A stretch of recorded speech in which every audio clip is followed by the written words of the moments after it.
नमस्कार। प्लैनेटेक्स में आपका स्वागत है और हमेशा तरह आपसे निवेदन है प्लैनेटेक्स को सब्सक्राइब करें, बेल आइकन को जरूर दबाएं, हमारे वीडियोस को लाइक करें एंड फ्रेंड्स एंड फैमिली के साथ जरूर शेयर करें। दोस्तों, बहुत एक क्या कहते हैं अहम खबर है और यदि जो हम सोच रहे हैं, हम लोग सोच रहे हैं वैसा यदि हो, क्या मैं सोच रहा हूं ये उसी डायरेक्शन में जाता है तो भारत की इकोनॉमी के लिए, भारत की टेक्नोलॉजिकल जंप के लिए, भारत की एविएशन सेक्टर के लिए, एरोस्पेस मैन्युफैक्चरिंग सेक्टर के लिए इतना बड़ी एक खबर है, इतनी बड़ी जंप हो सकती है ये, जिसका अंदाजा लगाना मुश्किल है। मैं कई बार बार बात करता रहता हूं कि अब बड़े बड़े कंपनी जो दुनिया में हैं, अमेरिका में हो चाहे यूरोप में हो, उनको अब धीरे धीरे भारत में आए बिना उनका कोई गुजारा नहीं है। ऐसा मैं बार बार, मेरा अपना सोचना है, हो सकता है लोग अलग ढंग से भी सोचते हो इसके बारे में, लेकिन मेरा मानना है कि जिस तरह से दुनिया में माहौल बन रहा है, जियो पॉलिटिक्स का माहौल जो बन रहा है, और एक कह सकते हैं कि इकोनॉमी में या अपने दुनिया के में जो है अपनी प्रोडक्ट्स को जो है अपना मार्केट शेयर बनाए रखने के लिए कॉम्पिटिटिव बना रहना है, दुनिया में कॉस्ट इफेक्टिवनेस बनी रहनी है हमारे प्रोडक्ट के बारे में, तो इन कंपनियों को भारत के बारे में सोचना ही पड़ेगा। ज़्यादा इनके पास ऑप्शंस नहीं है। आप अमेरिका में चले जाएं, यूरोप में चले जाएं, सैलरीज इतनी हाई हैं, प्लस आपको वहाँ पर जो है टैलेंटेड मैन पावर ढूंढना बहुत मुश्किल है, और यदि ढूंढ लिया तो इतना एक्सपेंसिव होगा आपके लिए कि आपके प्रोडक्ट को जो है मार्केट में कॉम्पिटिटिव होना बहुत मुश्किल है। मैं कई बार बोल चुका हूँ कि बोइंग को मतलब कि जो है शिफ्ट करना होगा, और कल परसों ही जो है न्यूज़ आई थी कि बोइंग ने अपना कुछ प्रोडक्शन जो है मैक्सिको शिफ्ट किया है। लेकिन मेरा अल्टीमेटली मानना है कि मैक्सिको में भी उनका गुजारा नहीं होगा, मैक्सिको में भी वो माहौल नहीं है, मैक्सिको में भी काम नहीं चल, उनको अल्टीमेटली भारत आना पड़ेगा। उन्होंने ऑलरेडी अपने फ्यूजलाज बनाने के लिए जो है कॉमर्शियल एयरक्राफ्ट के फ्यूजलाज बनाने के जो है कॉन्ट्रैक्ट्स तो दे चुके हैं वो टाटा एडवांस सिस्टम्स लिमिटेड को, साथ साथ जो अपाचे हेलीकॉप्टर्स बनाने के एरोस्ट्रक्चर्स उसके फ्यूजलाज बनाने के कॉन्ट्रैक्ट दिया है, चीनूक हेलीकॉप्टर के फ्यूजलाज बनाने का कॉन्ट्रैक्ट दिया रखा है, और साथ साथ जो है CJ-130 हरक्यूलीज जो उनका ट्रांसपोर्ट प्लेन है वो भी जो है ये लॉकहीड मार्टिन का है, CJ-130 उन्होंने भी दे रखा है भारत को जो है टाटा एडवांस सिस्टम्स को। तो ये एक इंडिकेशन है, और अब धीरे धीरे एयरबस भी जो है कई एक उनके जो है हवाई जहाज में जो कमर्शियल एयरक्राफ्ट में जो यूज होने वाले इंपॉर्टेंट कंपोनेंट, क्रिटिकल कंपोनेंट्स हैं, वो अब भारत से सोर्स कर रहा है, और बड़े तादाद में जो है एयरबस और बोइंग में अब भारत निर्मित जो है सिस्टम्स और सब सिस्टम्स जो है लग रहे हैं। ये ऐसे नहीं लग रहे, ऐसा नहीं कि भारत का चेहरा देख करके, चाहे भारतीयों का चेहरा बड़ा खूबसूरत होता है इसलिए किया गया, नहीं, ये आज के दिन में जो है अपने को प्रोडक्ट्स को जो है दुनिया में कॉम्पिटिटिव रखने के लिए, अपने कॉम्पिटिटर्स से जो है अपने प्रोडक्ट को के प्राइसेस को कम रखने के लिए ये दुनिया में जद्दोजहद हर जगह चल रही है। 80s एंड 90s के दौर में जो है, या 2000s के दौर में जो अमेरिका की सारी कंपनियां चाइना क्यों गई, अपने प्रोडक्ट से कॉस्ट कम रखने के लिए सभी जो है वहाँ लाइन लग गई, और वहाँ चाइना का डेवलपमेंट उसी से आगे बढ़ा है। चाइना में एयरबस का असेंबली होता है, A320 न्यू का जो है असेंबली चाइना में होता है, बोइंग की 737 मैक्स का भी असेंबली चाइना में होता है, और अभी बंद हो चुका है वो प्लांट शायद। लेकिन चाइना के भी जो है अब कॉस्ट एडवांटेज जो चाइना देता था वो अब नहीं रह गया है, प्लस चाइना के रेगुलेशंस, और चाइना जिस तरह से आपको मतलब कि पकड़ के रखती है, और आपकी जो है IPR और आपके जो है टेक्नोलॉजी को चोरी करती है, चाइना में जो होता है वो अपने एक अलग लेवल का है, और इसलिए यूरोपियन और अमेरिकन कंपनीज को अब लग रहा है कि चाइना पर अब बहुत ज़्यादा डिपेंड रहना मतलब कि उनको मुश्किल में डालने वाला है। एक टाइम्स ऑफ इंडिया की खबर है, ये सितंबर 25 की है, अभी जस्ट 2 दिन पहले की, कल ही की है। ये लिखते हैं, सुनकर के बड़ा आश्चर्य मुझे भी हुआ देख करके, और आपको भी सुनकर आश्चर्य होगा। India next stop for Airbus. क्या एयरबस का चाइना के बाद नेक्स्ट स्टॉप इंडिया है? ऐसा ही लिख रहा है। क्यों? Board holds strategy session in Delhi for the first ever time, meeting with Indigo and air India on agenda. Airbus की जो है बोर्ड जो होती है, किसी कंपनी के जो बोर्ड ऑफ डायरेक्टर्स होते हैं उसको बोर्ड बोलते हैं, तो वो उसकी पहली बार भारत में मीटिंग हो रही है, न्यू दिल्ली में। जी हाँ, एयरबस का की बोर्ड मीटिंग जो है नॉर्मली जो है जहाँ क्वार्टर उनका होता है फ्रांस होता है वहीं होते, कभी कभार इधर उधर चले जाते हैं, लेकिन ये इस बार भारत में हो रही है, ये उनके एयरबस की बोर्ड ऑफ डायरेक्टर्स की मीटिंग। और ये कहते हैं कि meeting with Indigo and air India on agenda बन। इंडिगो और एयर इंडिया के लोगों से भी उनके टॉप मैनेजमेंट्स जो है वो मुलाकात करेंगे। लिखता है कि Airbus board is coming in to Delhi for their annual strategy session, highlighting India's growing importance in the aerospace sector. The meeting underscores Airbus' commitment to India, fueled by substantial aircraft orders from Indigo and Air India.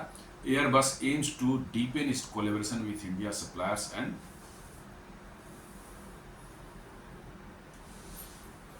aviation companies. मतलब कि भारत ने जो है Indigo और air India, अभी 2023 की बात है, इंडिगो ने एक साथ 500 जो है A320 फैमिली के जो है हवाई जहाज हैं उसके ऑर्डर्स दिए थे किसको? एयरबस को। और उसके बाद एयर इंडिया ने भी 300 से ऊपर का जो है A320 नियो का ऑर्डर दिया था एयरबस को। और एयर इंडिया ने साथ साथ बोइंग को भी बड़ा ऑर्डर दिया था, करीब 250 एयरक्राफ्ट का। वो ऑर्डर भी अब धीरे धीरे कैंसिल होने वाला है। बोइंग ने जो है ऑलरेडी जो है अपने ऑर्डर्स डाइवर्ट करने शुरू कर दिए हैं। A320 नियो और A321 नियो और A350 जो लॉन्ग डिस्टेंस के वाइड बॉडी एयरक्राफ्ट होते हैं उसके ऑर्डर से उन्होंने दे रखे थे किसको? एयरबस को। 777X जो मॉडल उनका आने वाला है, जो 6 साल डिले हो चुका है और अभी कितना डिले हुआ करना मुश्किल है, वो ऑर्डर्स डाइवर्ट हो रहे हैं और वो ऑर्डर्स जा रहे हैं किसके? एयरबस को। तो आप मान के चलिए कि एयरबस के पास भारत से अकेले सिर्फ इंडिया से जो है 1000 के आसपास के प्लेन का जो है हवाई जहाज का ऑर्डर्स है। 1000 एरोप्लेन जो है आपको एक देश से ऑर्डर आता है, उस कंपनी को निश्चित रूप से उस देश के बारे में सोचना पड़ेगा, क्योंकि उसके लिए इतनी बड़ी लॉजिस्टिक्स, उसको मेंटेन करने के लिए, उसको ऑपरेशनल हाल में रखने के लिए भी उनको बहुत बड़ी ये करनी पड़ेगी, यहाँ पर सेटअप बनाना पड़ेगा। तो ऐसा लोगों का मानना है कि चाइना के बाद शायद भारत ही एयरबस का नेक्स्ट स्टॉप है और यहीं पर जो है एयरबस अपना कॉमर्शियल एयरक्राफ्ट बनाने का प्लांट लगाने जा रही है। ये साफ इंडिकेशन है, क्योंकि 2018 में पहली बार चाइना में इनकी मीटिंग हुई थी, बोर्ड मीटिंग हुई थी, और 2019 में से प्लांट लगना शुरू हो गया था वहां पर। क्या वही मोमेंट फिर आ रहा है एयरबस के लिए कि भारत में आकर के जो है वो अपनी बोर्ड मीटिंग कर रहे हैं और भारत के 2 सबसे बड़े मतलब कि एविएशन कंपनी एयर इंडिया और इंडिगो के साथ जो है मुलाकात कर रहे हैं, जिन्होंने इनको करीब अभी के ऑर्डर्स जो है करीब 800 से ऊपर के ऑर्डर्स हैं, और अमेरिकन बोइंग के सारे ऑर्डर्स कैंसिल होकर के एयरबस चले जाते, it may go up to more than 1000 aircraft. ये अपने आप में एक हिस्ट्री है, किसी देश ने इतना ऑर्डर कभी नहीं दिया था किसी एक कंपनी को, अपने आप में ये हिस्ट्री है। और एयरबस को शायद समझ में आ गया है कि अब बिजनेस कहीं है तो वही भारत में ही है। जी हाँ, भारत का एविएशन सेक्टर जो है जिस रफ्तार से बढ़ रहा है, एक रिपोर्ट तो कहती है कि 2% भी यदि रेलवे का ट्रैफिक जो है एयर ट्रैफिक में कन्वर्ट हो जाए तो दुनिया का सबसे बड़ा एविएशन मार्केट भारत बन सकता है। सिर्फ 2% रेलवे का ट्रैफिक, इतना रेलवे में ट्रैफिक है, सिर्फ 2% ट्रैफिक यदि जो है वो फ्लाई करने लगे, डाइवर्ट हो जाएगा, फ्लाइट्स पर डाइवर्ट हो जाए, तो India can become the largest aviation market of the world. इतने बड़े मार्केट को कौन सा एयरक्राफ्ट मैन्युफैक्चरिंग कंपनी छोड़ना चाहेगा? इसलिए मैं बता रहा हूं कि आपको एयरबस और आप देखेंगे बोइंग भी जो है वो भारत में शिफ्ट करना उनकी मजबूरी हो जाएगी निकट भविष्य में। और इसी कड़ी में जो है एयरबस का की board of directors meeting Bharat में हो रही, ऐसा सारे एक्सपर्ट्स बता रहे हैं। और मान के चलिए एयरबस की एक यहाँ पर असेंबली लाइन या एक फैक्ट्री लगनी, सबली इतना बड़ा इकोसिस्टम को बूस्ट मिलने वाला है, एविएशन इकोसिस्टम को, न सिर्फ एविएशन इकोसिस्टम को बट इससे सपोर्ट जो इकोसिस्टम होता है उसमें भी इतनी मैसिव बूस्ट मिलेगी जिसका अंदाजा हम आम लोग नहीं लगा सकते। जी हाँ, एक एयरक्राफ्ट बनाने वाली कंपनी के साथ जहाँ हजारों एंसिलरी इंडस्ट्रीज होते हैं जो उनके छोटे बड़े कंपोनेंट्स को बनाते हैं, उनको सप्लाई करते हैं, और इससे लाखों की संख्या में जो है लोगों का रोजगार, नौकरियां क्रिएट होती हैं। जी हाँ, यदि एक एयरबस फैक्ट्री इंडिया में तो आप मान चलिए कि 4-5 लाख लोगों की नौकरियां जो है इससे जनरेट होगी, डायरेक्ट नहीं लेकिन इनडायरेक्ट। तो ये कितना बड़ा मूवमेंट भारत के लिए हो सकता है, आप अंदाजा लगा सकते हैं। और ऐसा यदि हो गया दोस्तों, तो आप मान चलिए कि भारत की इकोनॉमी जो है 7-8 ट्रिलियन डॉलर तक पहुंचने में बहुत ज्यादा देर नहीं लगने वाला है, क्योंकि ये कैस्केडिंग इफेक्ट होता है। जैसे ही एयरबस डिसाइड कर लेती है कि भारत में वो आ रही है, आप देखेंगे बोइंग भी साथ साथ जो है अपना जो है भारत में अनाउंस करेगा कि हम भी बनाएंगे, साथ साथ जो है बॉम्बार्डियर और जो है इम्ब्रेयर हैं वो भी पीछे नहीं है। तो भारत में सबसे बड़ा एडवांटेज है आपको आज के दिन में डेमोग्राफिक डिविडेंड। इतनी बड़ी संख्या में आपके पास जो है लेस देन 35 ईयर्स के काम करने वाले वर्किंग एज के लोग हैं कि आपको, और सैलरीज जो हैं, जो काम अमेरिका में कोई इंडियन करेंसी में 10 लाख, 12 लाख, 15 लाख डॉलर लेके करेगा, भारत में वो शायद 1 लाख डॉलर में वो काम कर दे, 2 लाख डॉलर में काम कर दे मैक्सिमम, मैं बता रहा हूँ। जी हाँ, अमेरिका में 10 लाख डॉलर में होगा तो भारत में 1 लाख डॉलर में वो काम करने के लिए आदमी मिल जाएगा। भारत के लोग जो है इनका अपनी जिंदगी के बारे में हमारी सोच कुछ अलग है। ठीक है, आज मॉडर्निटी थोड़ी दिखती है आपको, बड़े बड़े शहरों में थोड़ा सा लाइफ स्टाइल अलग दिखता है, लेकिन फिर भी हमारी life style low cost life style के हम लोग आदी हैं। पैसे हम कमाने भी लगते हैं, हमारे अच्छी इनकम होने लगती है, फिर भी हम अपने लो कॉस्ट लाइफ स्टाइल को नहीं छोड़ते। इसलिए हमारी एक्सपेक्टेशन भी सर की सैलरी के लिए और इनकम के लिए जो है उतनी हाई नहीं रहती जितना कि वेस्टर्न देशों में है। 1 लाख रुपए की नौकरी भारत मिल जाती है तो लोग मानते हैं बहुत बढ़िया नौकरी कर रहा है, टनाटन उसकी जिंदगी चल रही है, कोई दिक्कत नहीं है, वो भी बढ़िया से खा पी रहा है, बच्चे उसके पढ़ रहे हैं और उसका सब कुछ जिंदगी बढ़िया चलता है, अच्छे घर में रहता है।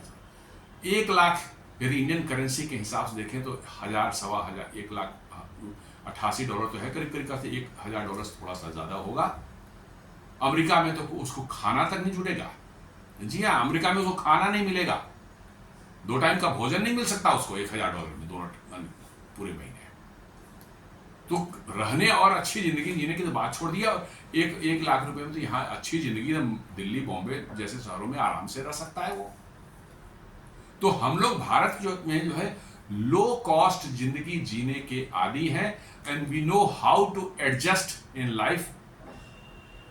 कैसे हम अपनी जिंदगी के खर्चों को कम कर सकते हैं, और उन कम खर्चों में ही हम एंजॉय करते हैं। हमारी एंजॉयमेंट के लिए जो है 1000-2000 डॉलर खर्च करने की जरूरत नहीं पड़ती। हमारे यहाँ बच्चों फैमिली के साथ कहीं निकल जाएगा मार्केट में कहीं स्ट्रीट फूड ही 200-400 रुपये में खा कर आ जाएगा, पूरी लाइफ फैमिली खुश हो जाती है, बड़ी हमारी आउटिंग हो गई। We don't have much expectations.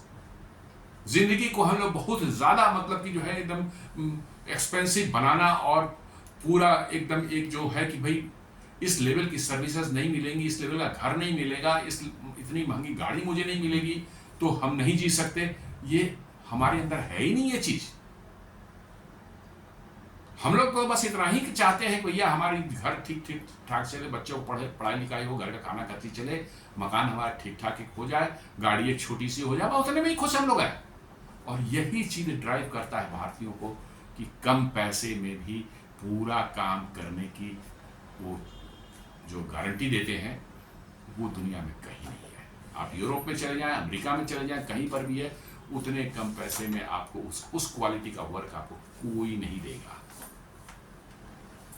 America में, यूरोप में उनका ऑफिस टाइम खत्म हो गया तो काम खत्म हुआ चाहे नहीं हुआ, उनका काम खत्म, उनका टाइम ओवर हो गया, वो अपना बंद करते हैं लैपटॉप या अपना सामान जो है वो समेट कर निकल जाते हैं। भारत में ऐसा लोग नहीं करते। यदि घंटे भर आधा रुकना है, शाम हो गई है, घर जाने का समय हो गया, तो वो रुक करके काम फिनिश करके जाते हैं। छुट्टियों में भी इमरजेंसी आ गई तो वो ऑफिस जाके वो काम निपटा देते हैं। ये वर्क कल्चर दुनिया में आपको कहीं नहीं मिलेगा। और चाइना की बात करते हैं, चाइना में तो एक्सप्लॉयटेशन हो जाता है। वहाँ कोई लेबर लॉज काम नहीं करते, 18 घंटे 20 घंटे लोग काम कराते हैं। आप फॉक्सकॉन की कंपनी को देख लीजिए, जब वो बनाती है, जो वहाँ पर आईफोन बनाती है,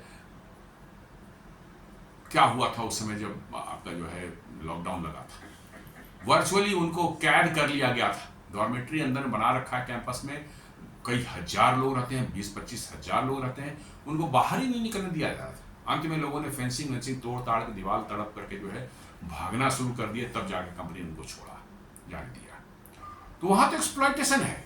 भारत में वो सब चीजें नहीं है। एक स्टेबल सरकार है, एक स्टेबल पॉलिसीज हैं, पॉलिसीज में भी कंसिस्टेंसी दिखने लगी है पिछले कुछ सालों में जो है। ऐसा नहीं कि हर साल वही कोई मेजर चेंज कर दें उसमें, plus at the same time transparency है। जुडिशरी भी, मैं बहुत अच्छा जुडिशरी को नहीं मानता, लेकिन फिर भी कह सकते हैं कि इन जनरल जो है ठीक है। एट द सेम टाइम बाहर के लोग यदि यहाँ पर फैक्ट्री लगाते हैं और होता है तो भारतीयों को उसमें काम मिलता है, तो भारतीयों को उनसे किसी भी तरह की नफरत या कोई ये फीलिंग ये कभी नहीं आती, यहाँ पर कभी नहीं आती। ये समझते हैं भैया उस कंपनी हमें नौकरी दे रही है तो वो तो हमारे भगवान है, और इसलिए यहाँ कंपनियां थ्राइव करती हैं, आपको जो है अच्छे से उनका काम होता है। आप देख रहे हैं एग्जाम्पल कि आप मारुति सुजुकी को ले लेना। सुजुकी की कंपनी जो जापान बेस्ड है, वह जापान से ज्यादा गाड़ियां अब भारत में सुजुकी बनती है, और बहुत से मॉडल्स ऐसे हैं जो कि जापान में नहीं बनते, वो भारत से ही जापान को एक्सपोर्ट होते हैं। आप जस्ट इमेजिन कर लीजिए कि जिस देश की कंपनी है उस देश में कहीं भारत से जो है बन करके उसी की कंपनी की गाड़ियां वहां जा रही है। आप और इतने जापानीज इतने खुश हैं, सुजुकी को ले लीजिए, डाइकिन को ले लीजिए, ये सब कंपनियां जो भारत में इतनी सक्सेसफुल हुए हैं, सोनी को उठा लीजिए, अब जापानीज कंपनी बड़ी तादाद में भारत में इन्वेस्ट करने तैयार है, क्योंकि उनको लग रहा है कि दुनिया में कहीं आराम से बिजनेस किया जाता है, इज्जत से बिजनेस हो सकती है, डिग्निटी से बिजनेस हो सकती है, तो वो है भारत। और साथ साथ जो है प्रॉफिटेबल भी आप रख सकते हैं। मारुति सुजुकी की जो है आप देखें, भारत का यूनिट जो है मारुति सुजुकी के आधे से ज्यादा उसका, जबकि कई देशों में उसका मैन्युफैक्चरिंग प्लांट है, बट उसके आधे से ज्यादा रेवेन्यू जो है और प्रॉफिट भारत से ही आता है। टोयोटा को आप देख लें, भारत में कितनी सक्सेसफुल रही है, कितने लार्ज स्केल पर गाड़ियां बना रही हैं, भारत में एक्सपोर्ट भी कर रहा है और भारत में ही बेच रहा है। तो ये दुनिया को दिख रहा है, और इसलिए जो है एयरबस जो है, मुझे लगता है, मेरा अपना पूर्ण विश्वास है, पूरा कॉन्फिडेंस है मुझे कि एयरबस जो है पीछे नहीं हटेगा। भारत में लगाना ही पड़ेगा, उनको प्लान लगाएंगे ही लगाएंगे। ऑलरेडी जो है जो Japanese company, sorry American company जी के साथ जो है सैफरन की जो एक ज्वाइंट वेंचर कंपनी है CFM इंटरनेशनल, जो लीप इंजन बनाती है, जो आपके एयरबस 320 नियो और इसमें भी लगता है, 737 मैक्स में भी लगता है, बहुत से मॉडल्स में जो है।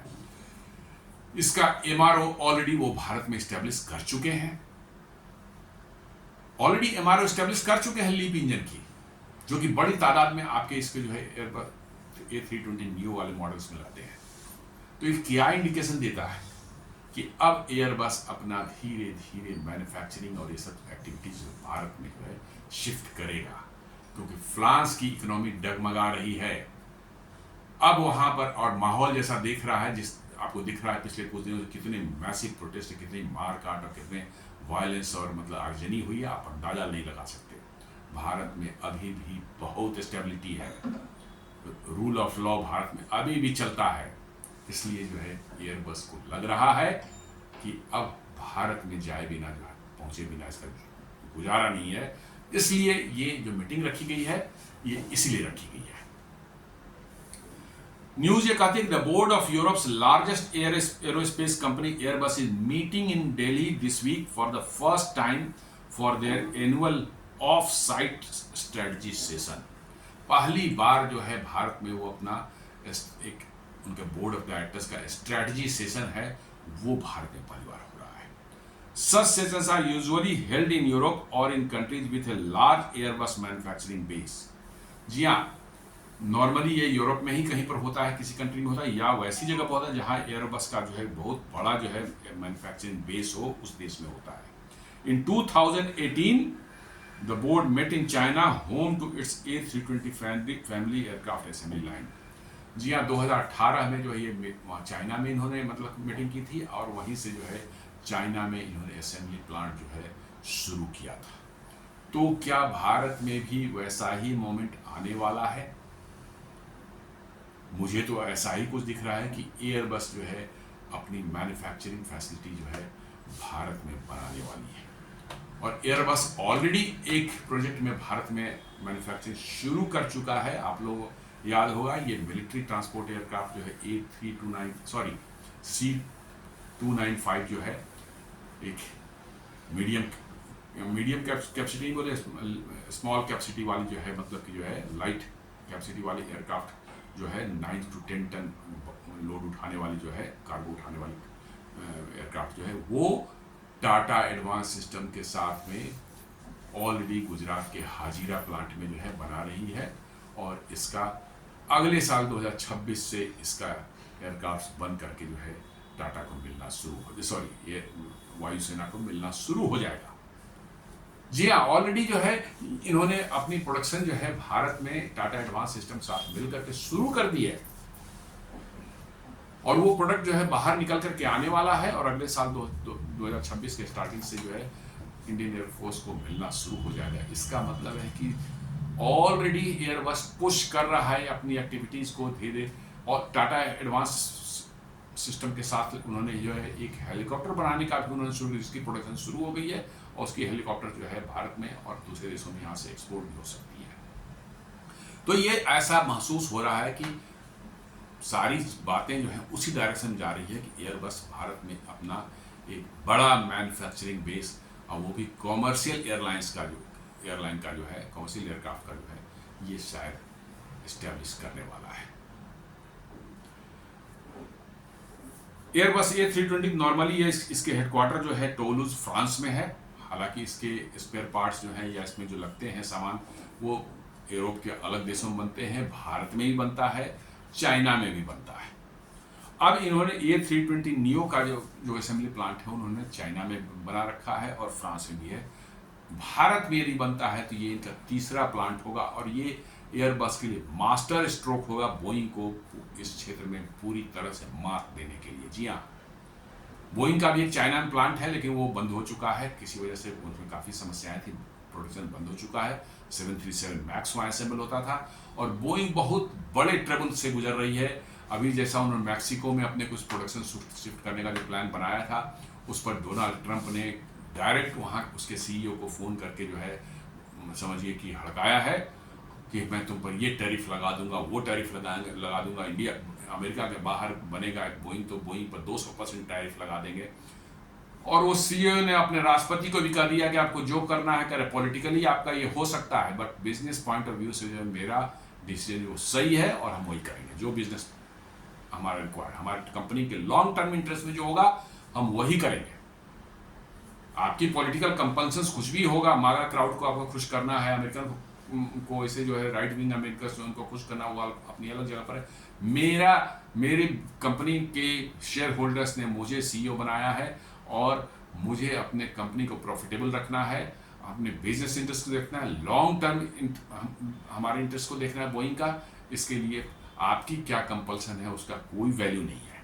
जी हाँ, अपने राष्ट्रपति को उन्हें साफ साफ कर दिया और ज़्यादा प्रेशर डोनाल्ड ट्रंप उस पर देंगे तो वो अपना प्लांट उठा करके जो है कहीं दूसरे देश में आ जाएगा, और उसके लिए एक ही डेस्टिनेशन दिखता है, अच्छा डेस्टिनेशन जो है। जाने को तो कनाडा और बगल में ये भी जा, बट वहाँ पर भी समस्याएं सब वही सी हैं, वहाँ पर भी समस्याएं वैसी ही हैं, अमेरिका जैसी ही है कनाडा में, हाई वेजेज और ये सब जो है सारी चीज़ जो है, लेफ्ट लिबरल का जो है इंटरफेरेंस और ये DEI ये सब धंधा जो करना होता है वो सारा वहाँ पर भी चलता है।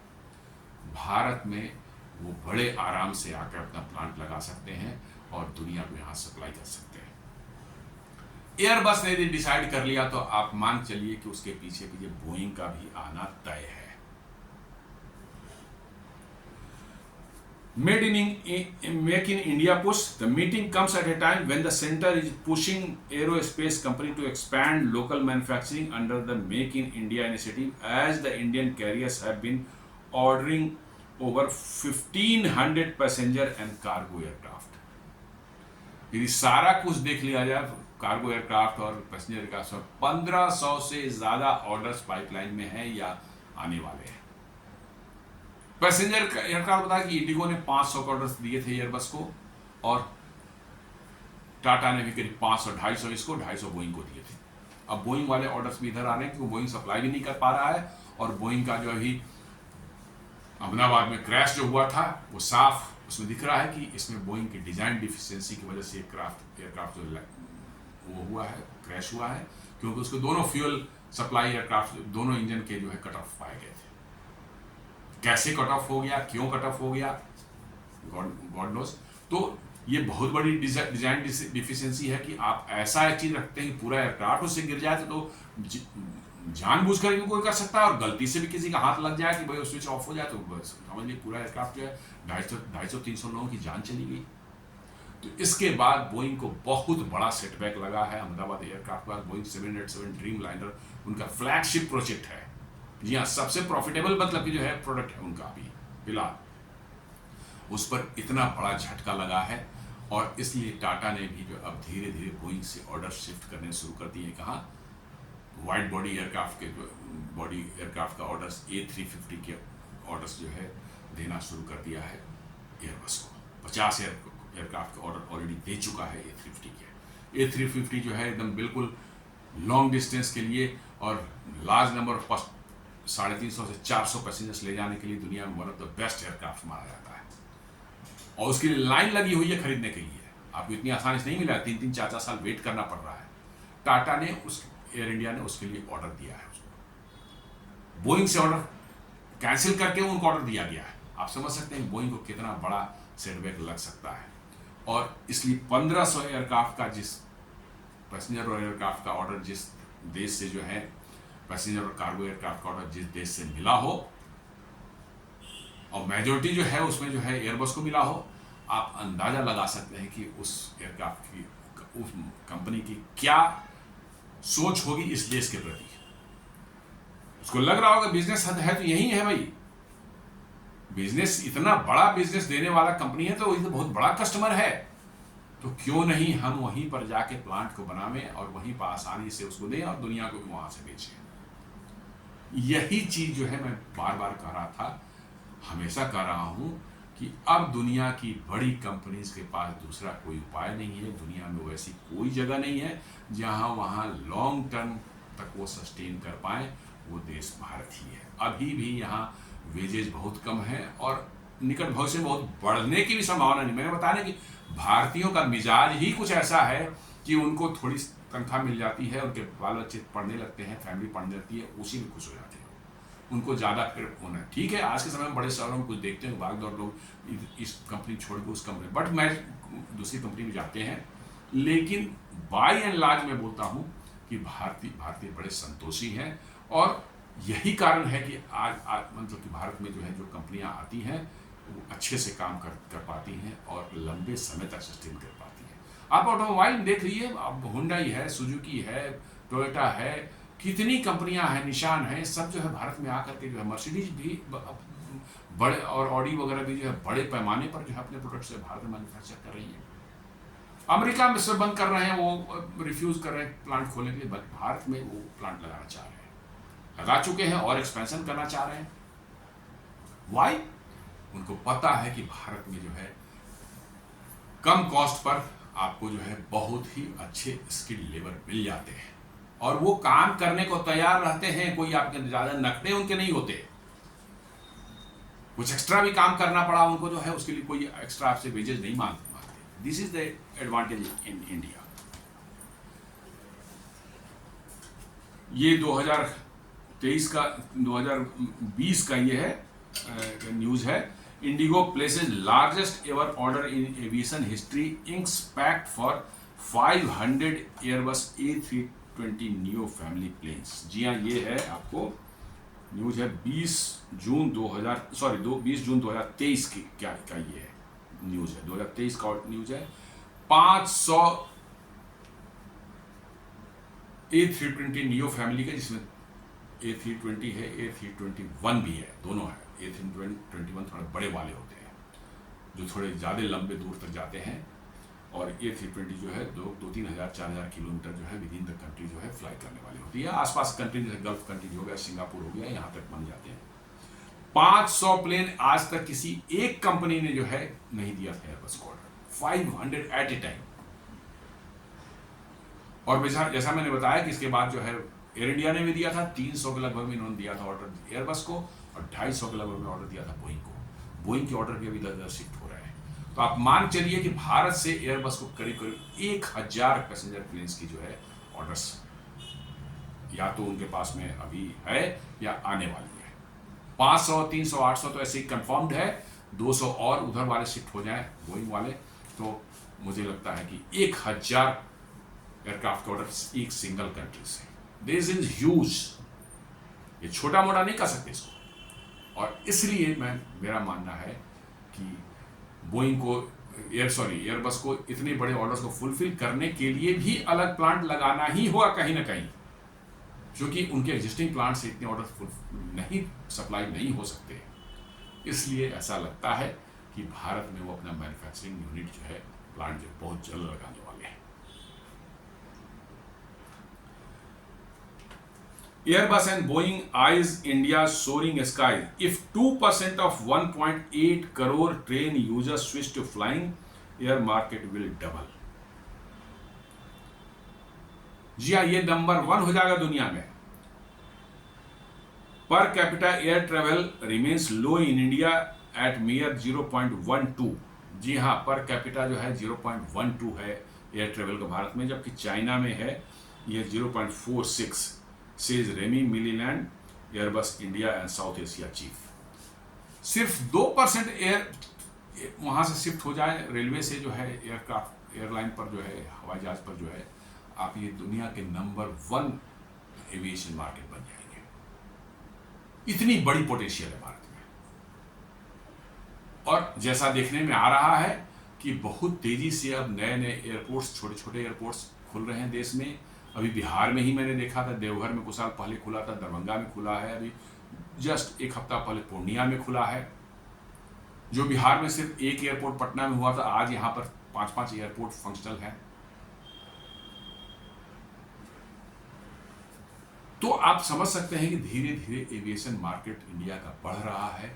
लोगों की जैसे जैसे इनकम बढ़ रही है, वो एयर ट्रेवल कर रहे हैं, क्योंकि ट्रेन में उतना टाइम वेस्ट नहीं करना चाहते। उनको कंफर्ट भी चाहिए, और बिजनेस और अपने काम धाम सिलसिले में जल्दी से अपने काम पर पहुंचना है, अपने कोई घर का काम है जल्दी से करके वापस अपने काम पर आना है। ये सारी चीज़ें जो हैं लोगों को एयर ट्रेवल के लिए जो है की तरफ ले जा रही है। लोगों की इनकम भी इस लेवल की हो कि एयर ट्रेवल अफोर्ड कर सकते हैं। तो वही कह रहा है कि यदि 2% भी 1.8 करोड़ का शिफ्ट हो जाता है, तो आप अंदाजा लगा सकते हैं। ये बहुत बड़ी चीज़ होगी अपने आप में। ये 1.8 करोड़ जो है, ये पर डे का है, पूरे साल का नहीं है। ये एक दिन में इतने लोग ट्रेन से ट्रेवल करते हैं।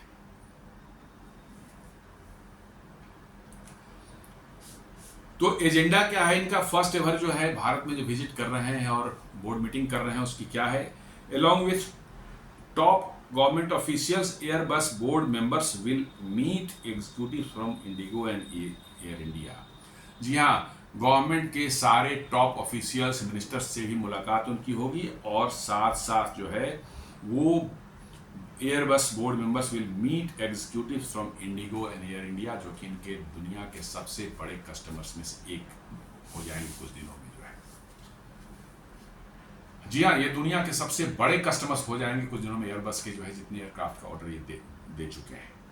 The directors will also make a visit to Tata Advanced System Limited in Hyderabad and Dynamatic Technologies in Karnataka, both key tier 1 suppliers for Airbus। जी हाँ, ये दोनों जो है Tata advance system limited Hyderabad और डायनामेटिक टेक्नोलॉजीज इन कर्नाटका जो है, ये एयरबस के टीयर 1 के कंपोनेंट सप्लायर हैं। आप समझ सकते हैं, टीयर 1 मतलब सबसे ऊपर वाला, मतलब कि ये बहुत एडवांस नेचर की चीजें बना करके देते हैं। और डायनामेटिक टेक्नोलॉजी जो है उसको वो ऑलरेडी भारत के तेजस एयरक्राफ्ट के लिए जो है उसका फ्यूजलाज का एक सेक्शन बना रहा है। जी हाँ, एक सेक्शन जो है फ्यूजलाज में, इसका मतलब एरो स्ट्रक्चर्स बनाने में इनको महारत हासिल है। और डेफिनेटली जो है ये एयरबस के लिए एरो स्ट्रक्चर्स या ऐसे ही कोई बहुत ही इंपॉर्टेंट क्रिटिकल कंपोनेंट जो है बनाकर भाई एयरबस का सप्लाई कर रहे होंगे। टाटा एडवांस सिस्टम ऑलरेडी जो है एयरबस का बड़ा एक पार्टनर बन चुका है भारत में। हेलीकॉप्टर मैन्युफैक्चरिंग का प्लांट ऑलरेडी चालू हो चुका है, हेलीकॉप्टर की मैन्युफैक्चरिंग शुरू कर दी है उन्होंने, सिंगल इंजन हेलीकॉप्टर है ये। और साथ साथ जो है मिलिट्री ट्रांसपोर्ट एयरक्राफ्ट C295 का प्रोडक्शन हाजिरा अपने प्लांट में उन्होंने शुरू कर दिया है। तो आप अंदाजा लगा सकते हैं कि एयरबस की कितनी भारत में कमिटमेंट कितना है और कितनी गहरी तक उन्होंने ऑलरेडी भारत के साथ पार्टनरशिप और रिलेशनशिप बना रखे हैं। इसलिए जो है उनको अपना एयरक्राफ्ट मैन्युफैक्चरिंग का यहाँ पर प्लांट खोलने का में हमें नहीं लगता कि किसी तरह का शक या किसी तरह की कोई हिचक होगी उनको, क्योंकि ऑलरेडी भारत के साथ उनके रिश्ते जो है गहराते जा रहे हैं। डे बाय डे जो है ज़्यादा से ज़्यादा सोर्सिंग जो है अपने एयरक्राफ्ट के कंपोनेंट्स के लिए जो भारत में कर रहे हैं, और इससे जो है भारत का इकोसिस्टम धीरे धीरे डेवलप हो रहा है, बन रहा है।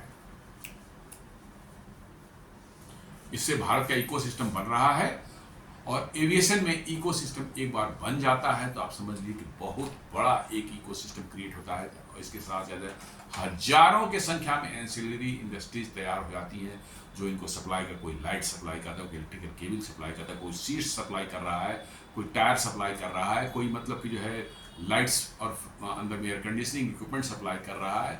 50 तो इतने कॉम्पोनेंट्स उसमें कि आप अंदाजा नहीं लगा सकते, लाखों कई लाख कॉम्पोनेंट्स लगते हैं। कौन बनाते हैं? छोटी छोटी कंपनियां बनाती हैं, और भारत से ऑलरेडी वो ले चुके हैं, लेना शुरू कर चुके हैं, पहले से ऑलरेडी सप्लाई हो रहा है। और इसलिए भारत के कंपोनेंट्स पर उनकी रिलायबिलिटी इस्टेब्लिश हो चुकी है और उनका कॉन्फिडेंस बिल्टअप हो चुका है। इसलिए उनको ऐसा लगता होगा, मेरा अपना मानना है कि शायद भारत में काम करना उसके लिए उनके लिए मुश्किल नहीं होगा। रादर ये बहुत ही एक अच्छी अपॉर्चुनिटी उनके सामने है कि भारत में वो प्रोडक्शन शुरू करें और दुनिया को दे सकें। इससे क्या होगा, कॉस्ट कंपिटिटिवनेस जो है उनकी दुनिया में बनी रहेगी। बोइंग को अच्छे से मात दे पाएंगे वो, यदि भारत में एयरक्राफ्ट बनाएंगे तो यहाँ पर निश्चित रूप से आप मान चलिए कि उनका कॉस्ट एडवांटेज जो है बोइंग के ऊपर बड़ा जबरदस्त होने वाला है।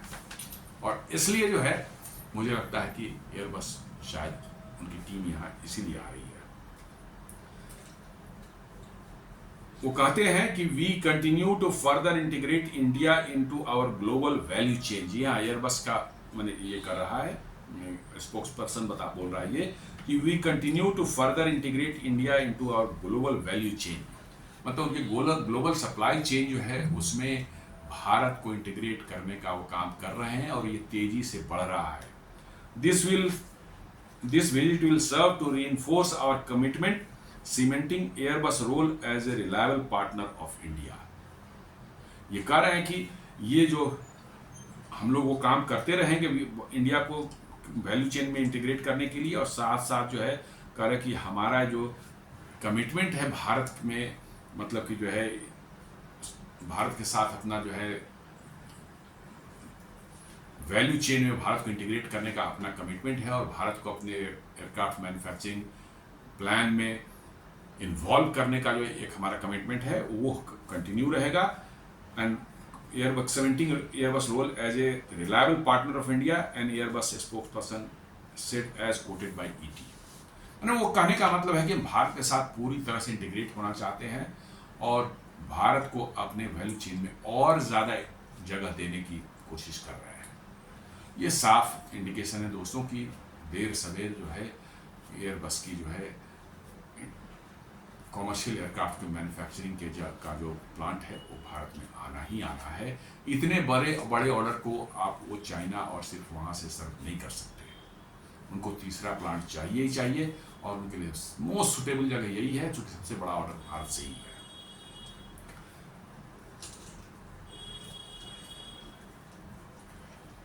मैं बता चुका हूं ऑलरेडी कि Tata advance system and Airbus inaugurate C295 final assembly line in Vadodara India. जी हाँ, वडोदरा में, पहले मैं हजीरा बोला था नहीं, ये वडोदरा में है और ऑलरेडी इनॉग्रेट हो चुका है। प्रधानमंत्री जी इसको इनॉग्रेट कर चुके हैं। इसका जो है इनके जो एयरक्राफ्ट जो हैं एयरफोर्स को मिलने शुरू हो जाएंगे। कब से वो मिलने शुरू हो जाएंगे? 2026 से उनको मिलने शुरू हो जाएंगे।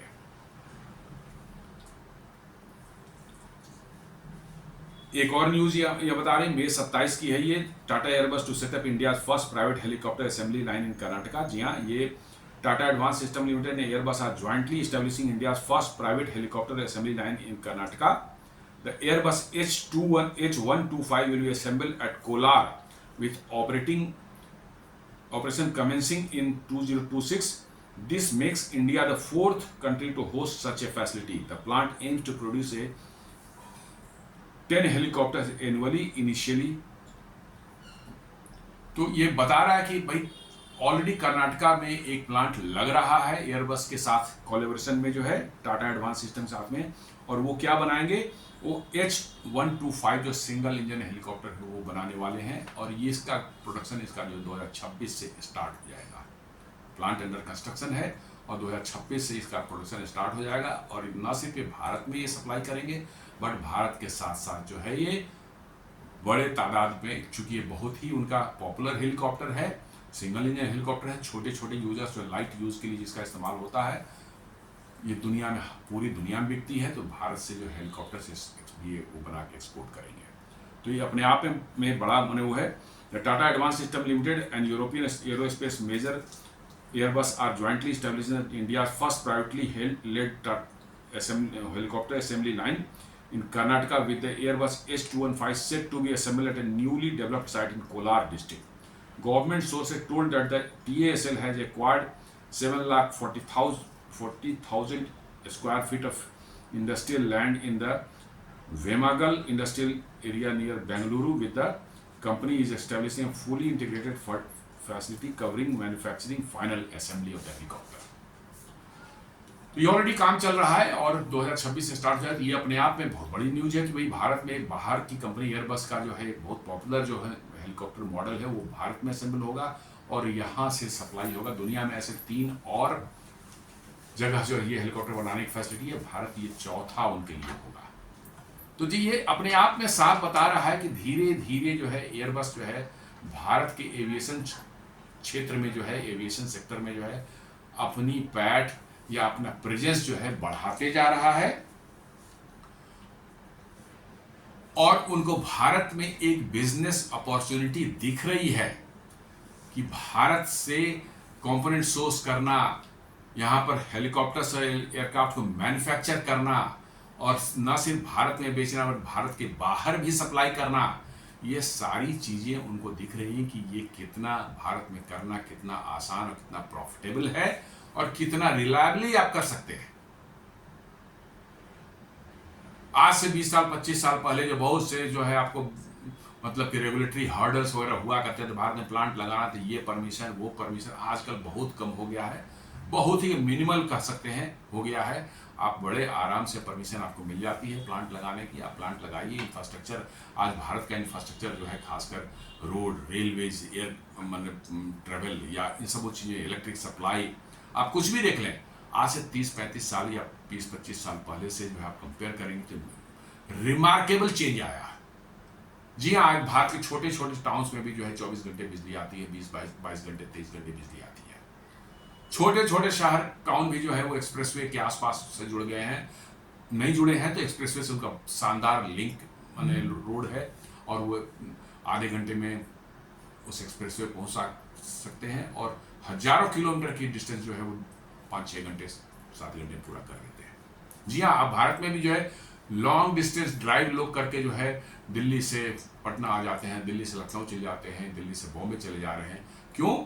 आपके हाईवेज और एक्सप्रेसवेज इतने अच्छे हो गए हैं कि they are comparable to any best मतलब के road network in the world.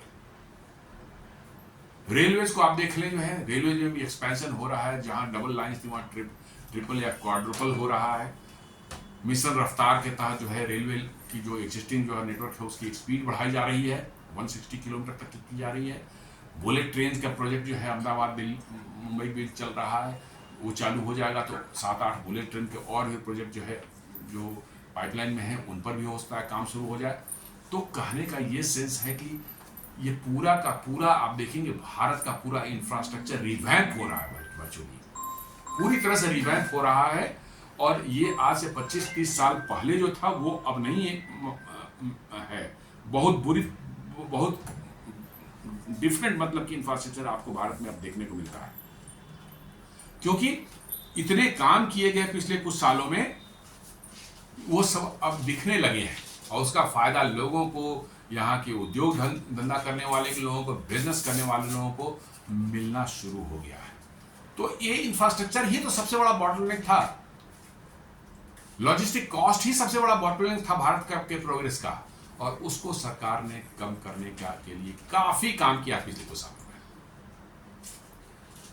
इसलिए जो है हमें नहीं लगता कि कोई देश जो है एयरबस जैसी कंपनी जो है भारत में इन्वेस्ट करने से जरा सा भी कतराएगी।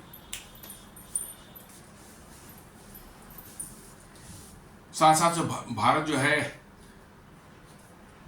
साफरान के साथ में जो है फाइटर जेट इंजन का जो है डील कर ही रहा है, 120 किलोमीटर इंजन का डील ऑलमोस्ट फाइनल हो चुका है। और अब तो ये भी लग रहा है कि जो है उसके नीचे वाले इंजन भी जो है तेजस MK2 के लिए भी, वो भी भारत FG के F414 को डंप करके जो है थोड़ा डिले होगा एयरक्राफ्ट में। जो अमेरिका के नखरे हैं उनसे तो बेहतर है कि थोड़ा डिले हम बर्दाश्त कर लें। अब उसके लिए भी साफरान तैयार होगा कि ठीक है, हम उसके लिए भी इंजन बना के देंगे। अमेरिका से जान छुड़ाना बेहतर है, अमेरिका से जितना डीकपल होकर रहे उतना ही बेहतर है। They are not the reliable people at all. तो ये इंजन का ऑलरेडी कॉपरेशन फ्रांस के साथ काफी कॉपरेशन हो रहा है। सबमरीन जो है 3 सबमरीन जो स्कॉर्पियन क्लास के, उसके जो है करीब 30,000 करोड़ की जो डील ऑलरेडी हो चुकी है। राफेल के जो है 2 लाख करोड़ के जो है 114 राफेल इंडिया में बनाने का जो है कॉन्ट्रैक्ट जो है साइन होने वाला है जल्दी ही। तो बहुत बड़े बड़े जो है कॉपरेशन फ्रांस के साथ हो रहे हैं, और एयरबस भी फ्रांस में ही बेस्ड है। तो आप समझ सकते हैं कि फ्रांस जो है अपने भारत के साथ अपने कोऑपरेशन किस लेवल तक ले जाने की कोशिश कर रहा है।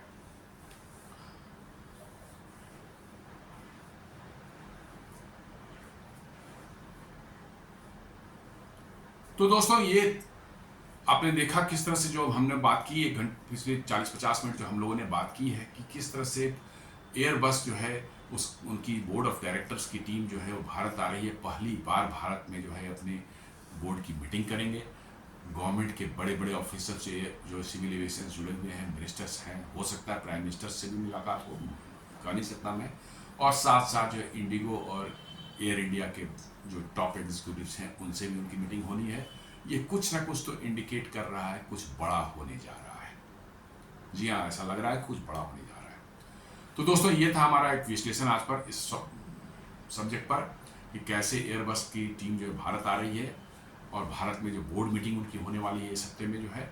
और संभावना ऐसी है कि शायद भारत में एक कॉमर्शियल एयरक्राफ्ट मैन्युफैक्चरिंग का प्लांट भारत में असेंबली प्लांट में लगाने का डिसीजन वो शायद लेने वाले हैं, ऐसा लग रहा है। तो दोस्तों, उम्मीद करता हूँ वीडियो आपको पसंद आया होगा। हमारे वीडियोस को लाइक करें, फ्रेंड्स एंड फैमिली के साथ शेयर करें, हमारे चैनल को सब्सक्राइब करें और बेल आइकन दबाना बिल्कुल नहीं भूलें। धन्यवाद।